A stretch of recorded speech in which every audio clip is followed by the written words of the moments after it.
Салам достор, назарыңыздарда Аралаш медиа. Бүгүн сиздерге треугольник деп аталган кызыктуу тасманы кыскача баяндап бермекчимин. Сиз шашпай отуруп видеону аягына чейин көрүүгө даяр болуп калган болсоңуз, биз баштадык.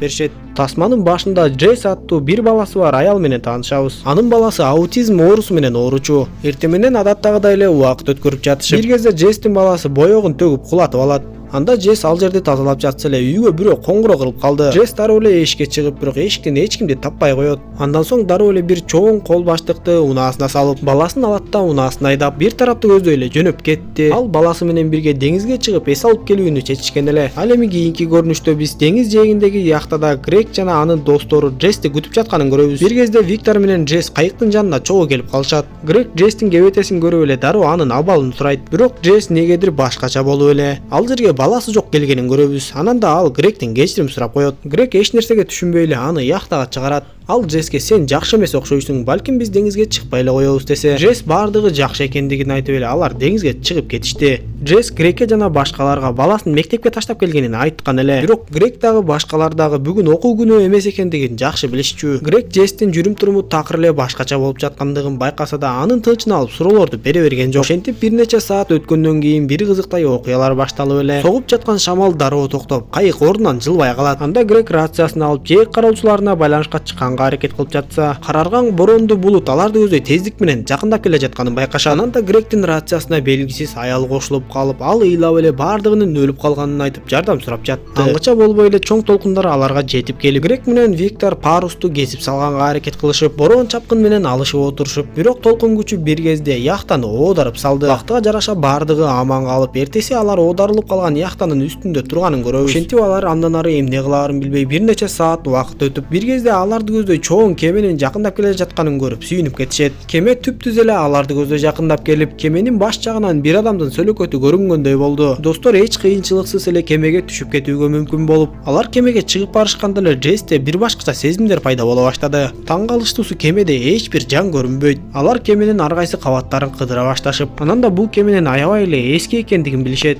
Джесс Грегке мен бул кемеде мурда болгондой сезилип жатат деп айтат, бирок эч ким эч нерсеге маани деле берген жок. Бир бөлмөнүн ичинен кеме жөнүндө маалыматтарды табышат. Көрсөк кеме Эола деп аталат экен. Достор бул сөз Грег тилинен келип чыкканын, бул жөнүндө уламыш бар экендигин айтышып, кайталанма иштер, кайталанма убакыт жөнүндө сүйлөшө кетишет. Бир кезде алар арт жактан кандайдыр бир дабышты угушат. Виктор артка кайрылып барып, ал жерден Джесстин ачкычын таап алат. Джесс бул ачкычты кечээ күнү борон чапкында эле жоготуп жибергендигин айтып, ачкыч бул жерде кандайча пайда болуп калганына таң калат. Алар дагы бир бөлмөгө киришип, ал жерден кадимкидей эле жер жемиштерди көрүшүп, бирок эч кандай адам жок болуп жатканы таң калыштуу болуп жатты.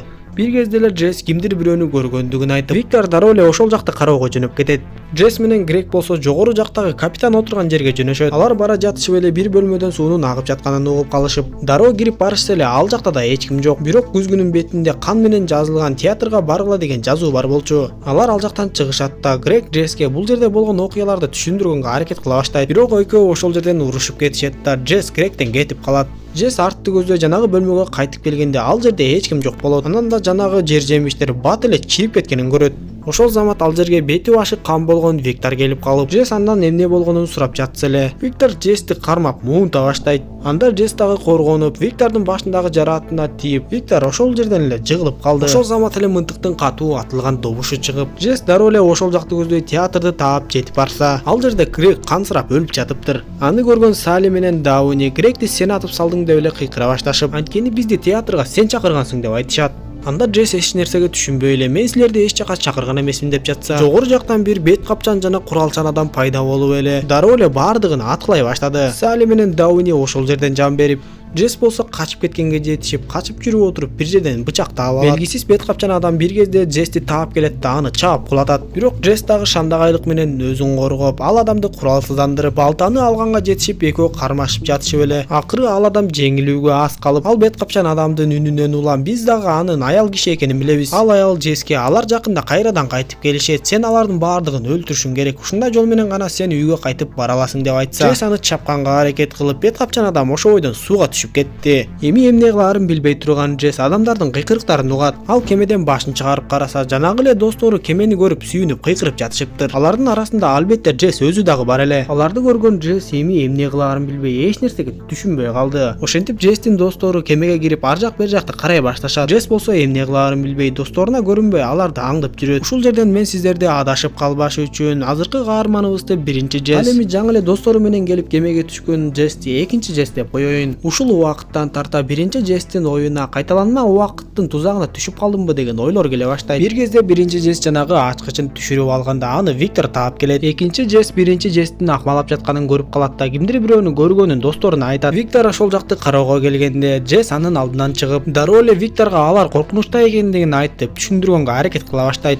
Бирок Виктор албетте ага ишенбейт. Ошондо биринчи Джесс эмоцияга алдырып Викторду түртүп жибергенде Виктордун башына темир сайылып калып, ошол жерден Джесс Викторду өзү жарадар кылганын түшүнөт. Өзүнүн кылган нерсесинен өзү коркуп кеткен Джесс дароо эле төмөн жакка түшүп келип, жердеги көптөгөн барактарды окуп көрсө, ал жерде жалаң гана өзүнүн кол жазмасына окшош болгон "Эгер алар кайтып келсе, аларды өлтүр" деген жазуу бар болчу. Дароо эле бөлмөнүн ичиндеги текчелерди карап, ал жакта жанагы бет капчан аялдын бет кабы, кийимдери жана куралы бар экенин көрөт. Ал дагы эле эч нерсеге ишене албай, бир кезде баласынын сүрөтү төмөнгө түшүп кеткенде, аны алайын деп жатып, ал жакта баласынын көптөгөн сүрөттөрү бар экенин көрүп, чындыгында эле кайталанма убакыттын тузагына түшүп калгандыгын түшүнөт. Дароо эле мылтыкты алат да өзүнүн экинчи сөлөкөтүнө барып, мындан ары баардыгын өзгөртүүнү чечет. Экинчи Джесс өзүнө окшогон адамды көргөндө качып кетет. Ал эми биринчи Джесс жарадар болгон Викторго барып баардыгын түшүндүргөнгө аракет кылып, бирок эч кандай жыйынтык чыкпайт. Акча болбой эле мылтыктын атылган добушу чыгып, Джесс театрга жетип барса, кайра эле Генри өлүп жаткан болот. Ошол жерден Джесстин үчүнчү клону пайда болдубу Айтор. Ал жанагыдай эле баардыгын атылап өлтүрө баштады. Джесс үчүнчү Джесске да каршылык көрсөтүп, Салли менен Даунини сактап калат да аларга курал берип, өзү Викторду сактап калайын деп Викторго чуркап келсе, Викторду Джесстин түгөйү алып барып сууга түшүрүп жиберген болот. Бул учурда үчүнчү Джесс бет кабын чечет да Салли менен Даунинин жанына келип, аларды бир бөлмөгө ээрчитип барат да дароо эле Даунини бычагы менен өлтүрүп салат. Ал Саллини да жарадар кылып, бирок Салли качып кеткенге жетишип, кыйкырыктарды уккан биринчи Джесс ал жерге жетип келип Саллини табат. Бирок Салли албетте биринчи Джесске ишенбей качып кете берет. Салли бир жерден рацияны табат да баардыгынын өлгөнүн айтып жардам сурайт. Анын сүйлөгөн сөздөрүн Генри баягы яктадан укканын эстейбиз. Бир канча убакыт өткөндөн кийин биринчи Джесс жарадар болгон Саллини таап келүүгө мүмкүн болот. Бирок Салли качып келген жерде ага куюп койгондой окшош болгон, анын бир нече түгөйлөрү өлүп жаткан болот. Демек мындай окуялар буга чейин бир топ ирет кайталанган. Ошол жерден Салли жан берет да Джесс кеменин ары жагын карап көрсө,